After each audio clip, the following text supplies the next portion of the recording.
First rule of Chateau. First rule of Chateau. No, it's all right, everyone. Don't worry. Oh, look, the cutting is starting. Oh, that looks good.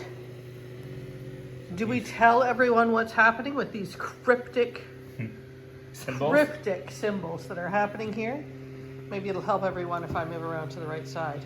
Yeah, they may look familiar to some. They are Roman numerals, after all. Roman numerals.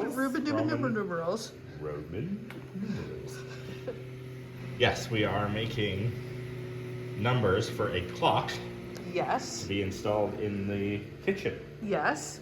I'm very excited. Yeah, this could be fun. We're just doing a whole random wall make thing. Yeah, but we have a big space that I think requires a big clock. Exactly. And when one has a laser cutter, yeah, why not? You make your own. So if anybody who missed our little random release last week on Thursday, we got a laser cutter. We did. And we are having a lot of fun with this longer Ray 5. It's the longer Ray 5 10 watt. Okay. Laser engraver and cutter. Whew, good job, honey. Yeah, it's fantastic. We have been having a lot of fun with it. A million other projects in our head, but the nice thing is how simple it is to actually set up the files. I mean, I did this in, it took me longer to design the files than it did to actually, get them printing. Underway, so. Yeah. Very exciting. It's done. How exciting is that? Do you want to see if they pop out? Yeah. All right, moment of truth. Some of them did.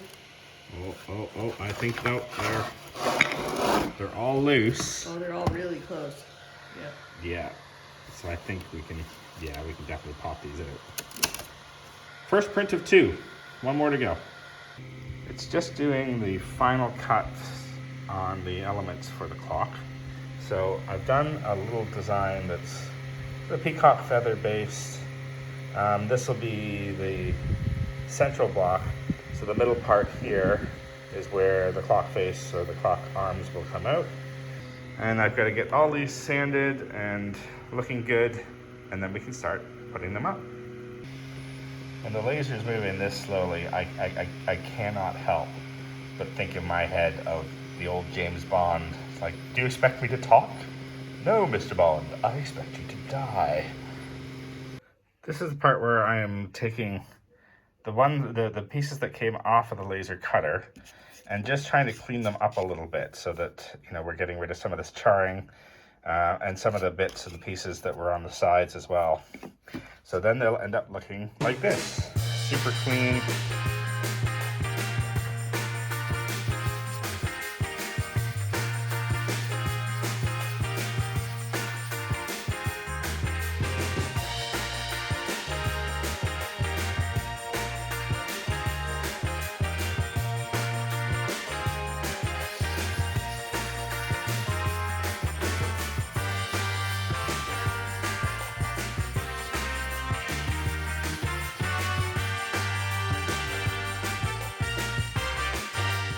These are all the pieces, nice and clean. They've been sanded, they've been washed, and I think they're ready to go. So you can see there are small imperfections that you can see within them, slight variations in color. This one does have a little line here, and that's actually the wood.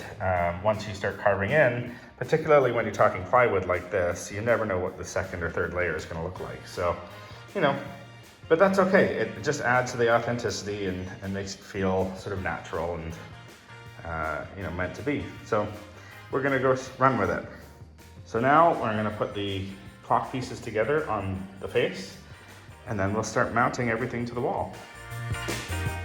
For the clock mechanism itself, we just bought one online. This one's from Manor Quartz Clock Movement. So it's just a nice simple unit. We've got the actual workings here, a couple of hands, and then just some hardware to put it together. So it should just pop through the hole in here, and then we can put the face together.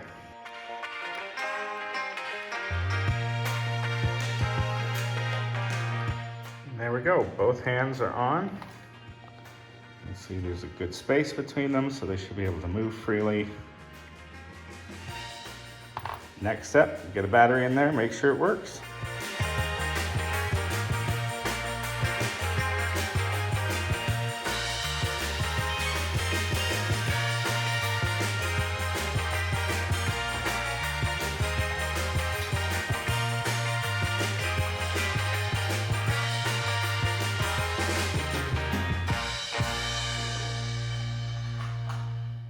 That looks cool and fun and mathy. Mm-hmm.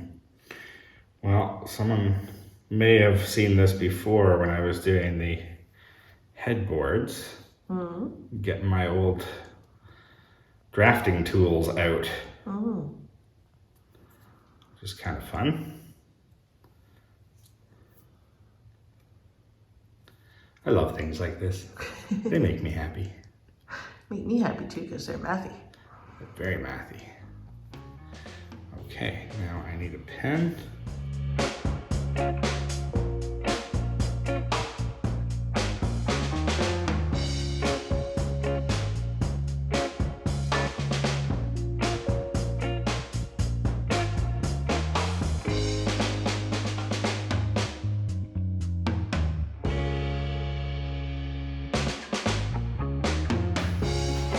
So to put each one of these individual pieces on, I'm going to use double-sided tape. These are relatively light, so it should stick up.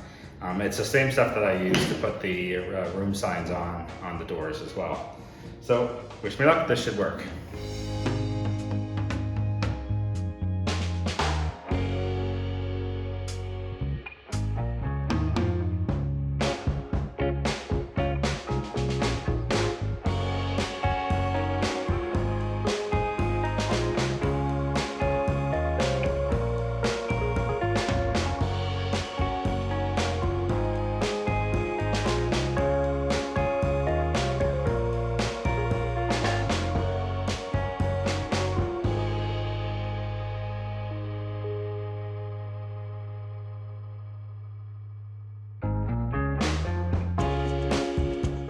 Well, we will never have to worry anymore about knowing what time it is in the kitchen.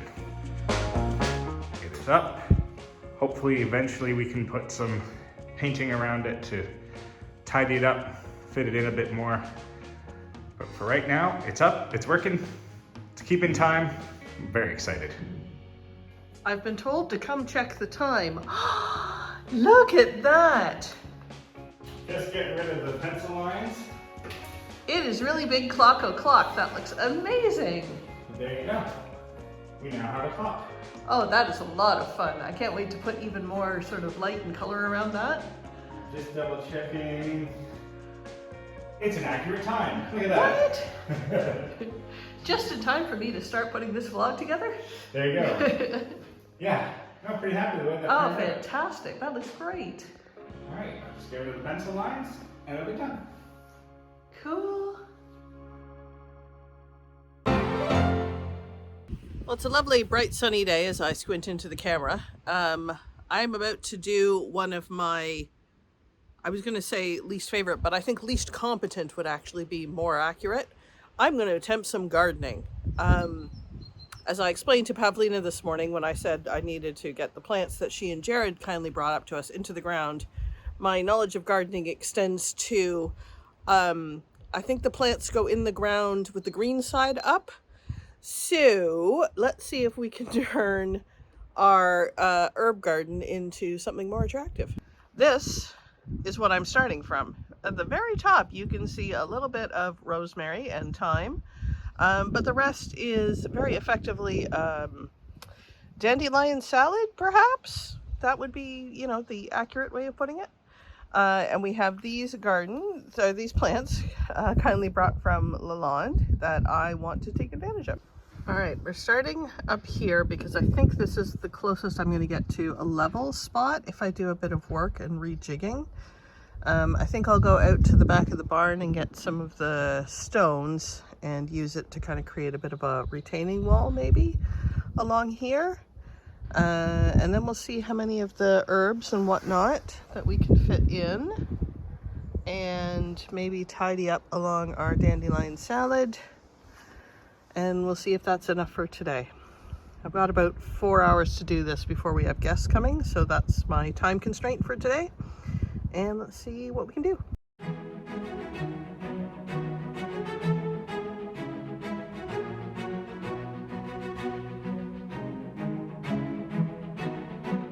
Plants have been dug and pots have been filled, and I'm going to take this over to the back of the barn and get some more stones to build my retaining wall, which I'm sure will not stay for very long, but I'll just keep rebuilding it because that's what you do with walls, right?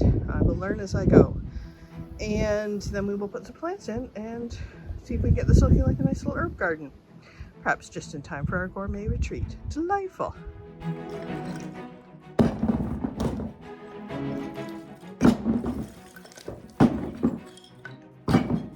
Stones selected.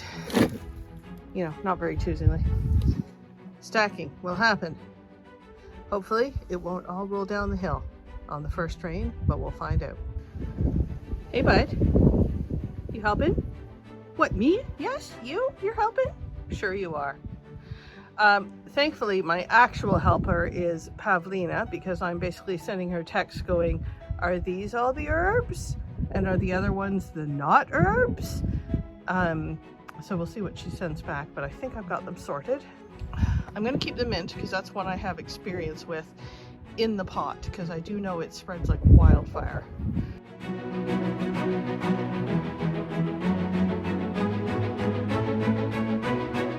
Despite very little help from my so-called helper here, who prefers the comfort of the blankie, plants have gone in and still seem to be upright, and I managed to get the green end sticking out, so I think that's a win.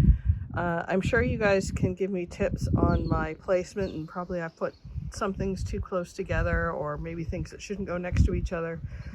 So all my horticulturalists out there, give me your best tips. The one thing I am pleased about is our little parsley came back, so that's a win.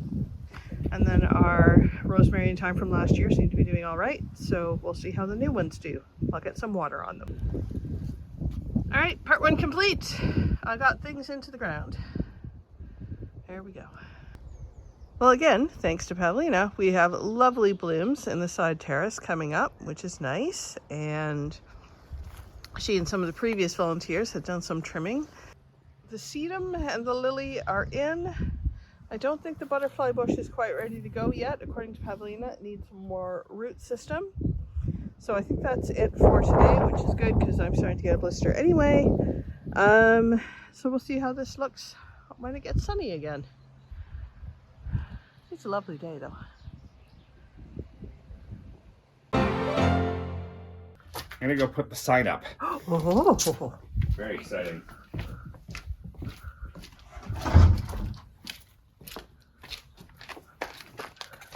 So, little plaque that we've managed to produce with our new laser engraver. Yeah. Thank you, Longer.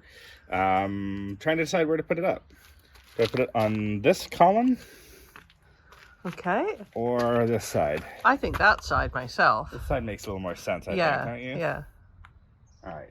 So I'll just put it right there, eye height. I think so. I think that's the idea, right? People know they're there, but yeah. Also know that it's private.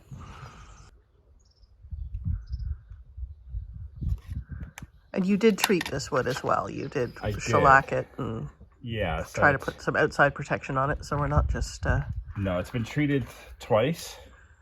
Two different... Oh, this isn't going to be long enough. Yeah, there's two layers of shellac or,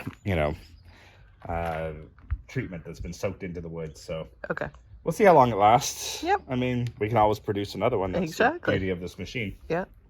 But it looks like I'm going to need a longer thing to mark my hole. Okay.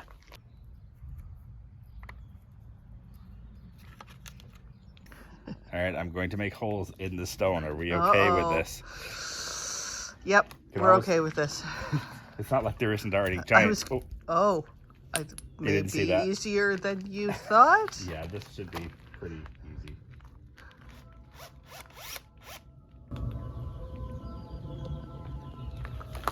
easy. you guys hearing that? Hear la cucaracha too, right? Okay, it's not just me. Be okay. I'll be fine. Piece of cake. Famous last words. Yeah. Okay. My professional opinion.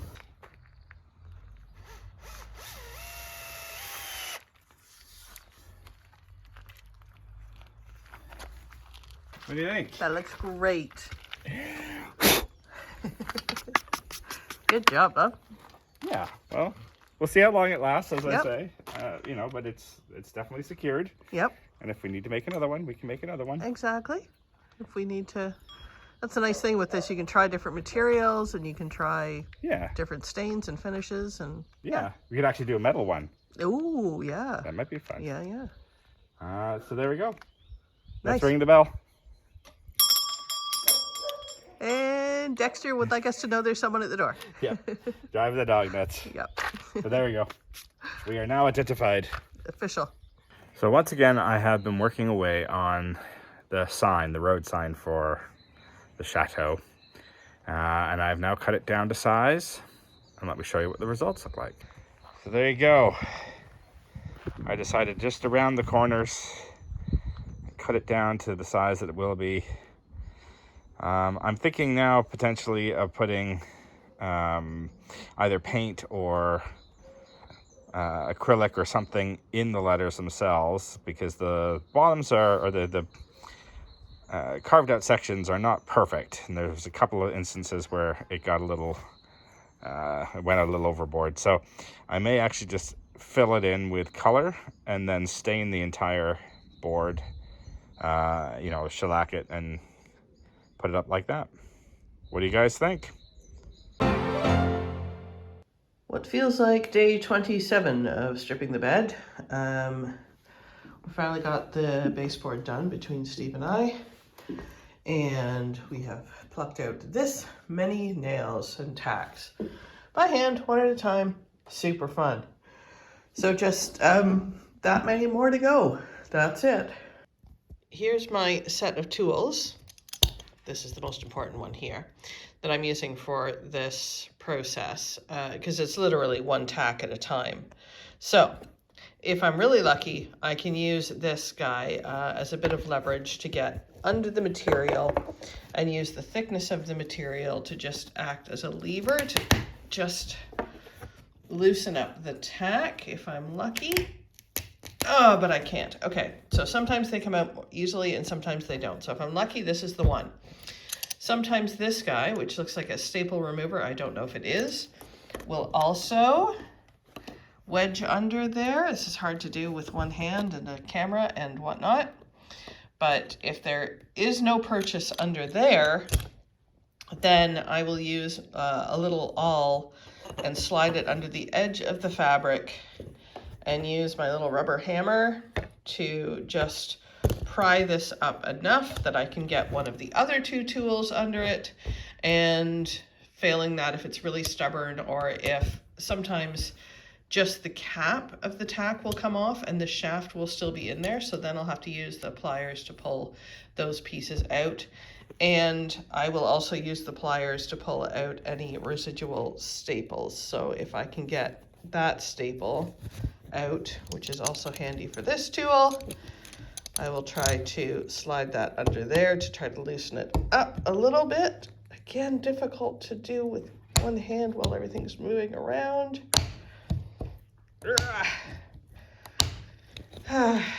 And then I will go at it with the pliers, if I can get purchase, and pull those out, and then they go in my little safety jar.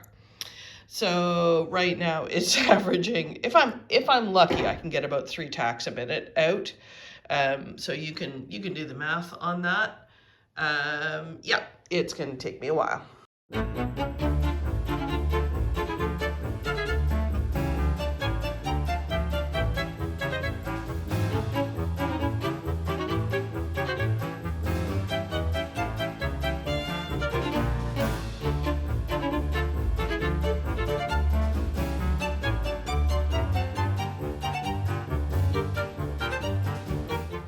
And we're done. The fabric has all been peeled. The Many little tacks have been safely sealed up. So now just to start reapplying some fabric. I am back up in my summer sewing room, and the time has come to decide what fabric I'm putting on the bed. Now, Steve and I had talked previously that we want the petite chambre to be a little bit twee. Because it's a small room, we can kind of get away with a little bit extra because it's not going to be too much of a good thing. So like I said, I'm up in my sewing room and it's time to decide. So the catch is I'm going to need probably close to at least 9 meters, probably closer to 10 meters if I was going to do a matching bed and curtains, which would be ideal. The only ones that I have that much material in is this damask, which is just over 8 meters. So there you can see that pattern, and it's got a bit of texture, almost a chenille texture there. I've got an extra 3 meters of this damask, which I think would be maybe a nice complement if I can get them to stand up next to each other. Come on, you guys, behave. I couldn't get them to stand up together, so here they are lying side by side. Option 1 is to do all of the curtains in the lighter material and do the bed in the darker material. Option 2 is to do the bed and the curtains in the lighter material, but then to add on some of this material as a panel at the bottom of the curtains to just kind of make it match in length, which is an interesting choice. I've seen it done effectively and not effectively. Then the other choice is toile de Jouy. I have, thanks to a friend, 10 full meters of this Versailles toile de Jouy, which is beautiful and I love it. And it's a gorgeous color scheme. You guys know I enjoy the red and white combo. And we have enough to do both the bed and the curtains in this, though it is a little bit maybe lightweight for the bed. So the alternative there would be this one, which I think is very Versailles-like, but maybe not quite the right color tones. Or the same damask that I was looking at with the first cream colored material. So this is a much better color match, but then we're mixing a lot of pattern because this is much bigger. So if we do the bed in the damask and the curtains in this, that's a lot going on in a small room, remember? Whereas I find the smaller repetition of the pattern on this one a little easier to handle with all the pattern on the toile de Jouy. Decisions. And of course, I don't want to miss out the complications that the Château de Lalande, our good friends over at the Chateau Diaries, have a room that is very much all pink toile de Jouy. They leaned fully into it and they did walls and ceilings and bedspreads and everything. So there will be that element of, are we following their pattern too closely? But, toile de Jouy is a very, very popular pattern for a reason. And I love it. I don't think the fact that somebody else used it once upon a time precludes us from using it, especially such a beautiful version as the Versailles one. I have lured Steve up to the sewing room. This is what I do. I lure people up to my sewing room. Because I hate color and texture and pattern. Because it's not part of my daily job or anything like that. To get his design eye on the fabrics. So there was a bit of my blurb of what I was thinking. But I think where we've settled is... Well, I think if we do the back, the headboard and the kickboard in this... Okay. Because it's rich and I think will work really nicely and it's nice and thick so it'll stand up. Yeah. And then do the toile for the curtains. Yeah. Because then you get the color range is very similar. The sheets that we have for the bed in there are actually sort of an off-white, so they'll pull this color really nicely. It'll pull it all together. If we even put like red pillows or something like that on the bed, then I think it will all work quite nicely together. Yeah. We have these very fun... Oh, yeah. We have these very fun pillows that a friend gave to us, pillowcases. Yeah. And I love the sort of toile de Jouy type scene on it, which I think ties in. And we've got some tapestries that I'd like to put in that room as well. Yeah. So there will be a lot going on in that room, but I think that'll make it feel kind of special as a result. Too. I think it'll be cool. Yeah. It'll certainly, well, let's put it this way. It'll give people a lot to look at. So, yes, exactly. That's a good thing. Yeah. Yeah, I'm in. Okay. Decision made? Thank you. Go for it, love. I have been cutting out the pieces of material for the headboard and just using the previous pieces as a template. For the headboard, I have, like the selvage to work with. It is a very close fit, shall we say, because of course most material is $1.30 wide, $1.30 wide, and our bed is $1.40 wide, plus a little bit of wood trim along the edge. So that's fine. The problem is the inside of the footboard has a curve around, and of course that makes the fabric longer. So I have an extra 10-20 centimeters to deal with here, with the extra for turning under. So I think I am just going to pattern match and hope it fits in fairly invisibly. Whoa. I wanted to make sure I had enough fabric overall to get all the pieces out before I start cutting off big swaths to do extra pattern matching. And it turns out my leftover bit is really this. So I'm gonna have to be a little bit more frugal in terms of where I am cutting. So let's cut these pieces out first, and then